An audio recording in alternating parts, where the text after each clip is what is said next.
In ground mode, a driver of our transition vehicle will find controls to be very similar to their passenger car. We have a steering wheel, typical steering wheel. It has a horn, it has an airbag. It's a steering wheel. You also taxi the airplane with the steering wheel, and obviously in the air the steering wheel doesn't do very much. We have 4 pedals on the floor.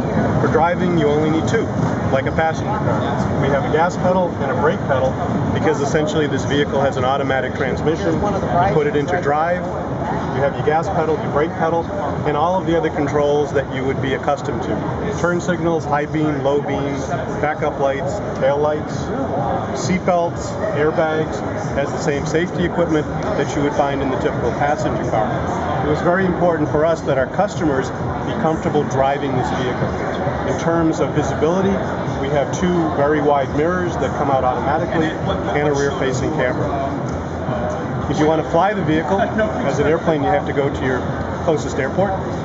You would go to the airport, drive in through the airport facility, stop the vehicle, turn the engine off, turn your ignition switch to wing, and that's one of the safety interlocks we have so that the wings aren't inadvertently either folded up while you're flying or unfolded while you're driving. You turn it to wing, you put your transmission in neutral, and we have 2 toggle switches, one for each wing. You hold them down. They're linear actuators, basically electric motors, which will unfold the wings automatically and lock them into place. All takes about 40 seconds. Flight controls are fairly simple. We have 2 rudder pedals, outboard of the gas and brake pedal. Those control the rudders on the back of the plane to control the yaw. The other flight controls are controlled by the flight stick, which is pretty typical of a lot of planes, fighter planes for example. Once you are in flight mode, you have your stick come up, you lock it into place. You still taxi the plane with the steering wheel because as a car, much more maneuverable that way. Rather than using the gas pedal, you use a throttle.